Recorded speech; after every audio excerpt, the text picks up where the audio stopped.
What's up? I'm John Morgan. I'm going to teach you how to do a Smith grind.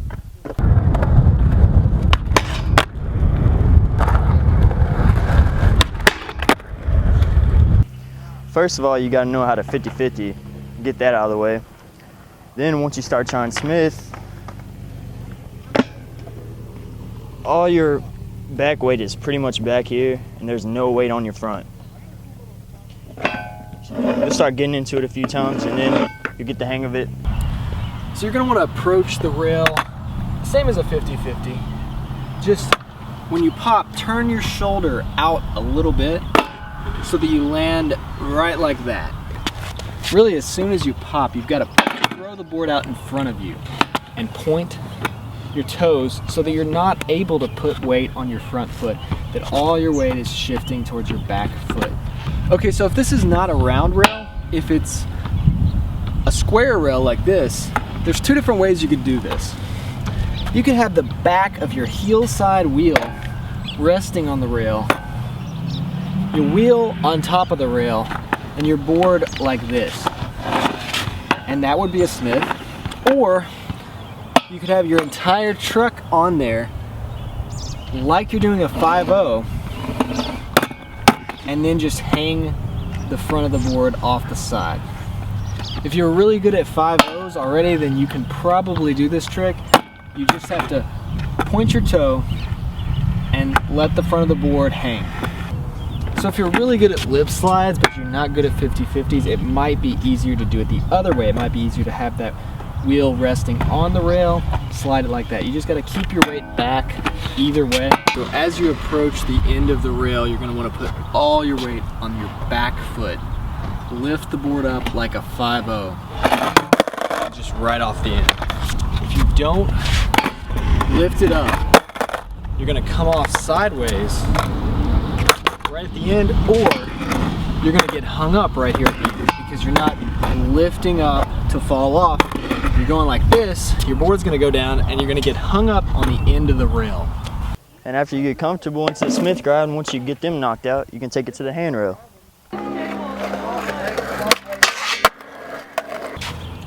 So if you're skating a plain concrete ledge with no coping on it, no metal whatsoever, just straight concrete, it's going to be hard to do a Smith grind, even if it's really waxed up. Do you hear that? When I drag my skateboard along the ledge, it's not only grinding the kingpin down, but it's also hitting down here at that part of the truck. Plus this ledge has a bunch of notches in it. It's really hard to grind. So if you're grinding something like this, you might want to just stick to board slides, 50-50s, until you get really good at Smith grinds. Okay, so look at the kingpins on my skateboard. They're really grinded down. That's because when you do Smith grinds, the kingpin is really going to grind down into the concrete or the surface of whatever you're skating. If you listen closely, you can hear that friction. Now, a ledge like this might be good for learning how to get into the Smith grind, but it's not going to be the best for learning how to actually slide it. It's good for getting into it because you're not going to slip out like you might on a rail. It's really grippy, and you can learn how to get into the grind without actually sliding it. So here's a practice step. Just practice getting onto the ledge in a Smith grind and getting out.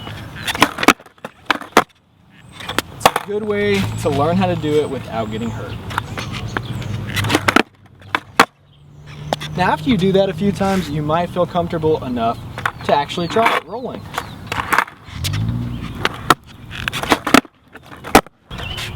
So one of the major problems with Smith grinds is accidentally going into a lip slide, and you're not prepared for doing a lip slide. Shoot out and fall on your back. Another common mistake might be getting into the Smith stall but just not sliding. And to avoid that, you just got to go faster, put more wax on the ledge, and just adjust. You know, figure out whatever you're doing wrong and just adjust accordingly.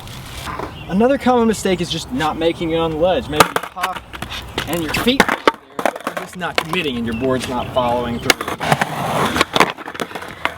Okay, so I literally cannot Smith grind this ledge. So instead of just blaming the ledge, I might suck. I might just not be good at Smith grinds. I'm actually gonna have a friend see if he can do it.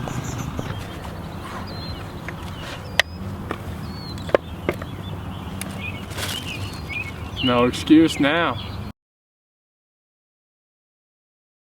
It might be easier to learn feebles first. Just go with whichever one feels more comfortable for you. They're pretty much the same trick. It just depends on which side of the rail you're on. So, you know, try feebles, try Smiths, whatever feels comfortable, go with that and learn that trick first and then learn the other one, because you can probably do it because it's the exact same trick. The most common mistake for Smith grinds is leaning too far forward and just catching on the ledge or rail. To avoid this, just try pointing your foot forward so that you don't put as much pressure on your front foot. Another common mistake is just not jumping high enough and not committing and coming short of the ledge. Maybe you'll get one foot on, but you don't quite make it onto the ledge. To avoid this, just jump a little higher, go fast, and commit. Sometimes it can be very helpful to watch somebody else do the trick over and over, and especially if you can put it in slow motion and really watch the steps and what their feet are doing. Just pay very close attention to the foot position and what these skateboarders are doing when they successfully land the trick. It might be helpful to practice this in your driveway if you could build your own box or something like that, because if you're trying to learn a trick at the skate park, you're getting in everybody's way and it can be harder for you to learn something if you're afraid of what other people are thinking. So just practice it at home, build a little box. It's not that expensive. You can go to Lowe's or Home Depot and get some wood. Maybe go to Goodwill and get a bed rail and put it on the side so you can grind smooth. Or you could just practice it out in the street. Going up to a ledge that's just concrete and just practicing getting into that Smith grind position, just ollieing up, not sliding, just landing in a stall. That can be very helpful when you're trying to learn how to do a Smith grind. So there you go, guys. That's how you do a frontside Smith grind. If this video helped you out at all, please let me know in the comments section below, and definitely subscribe for more how-to videos. Thanks for watching.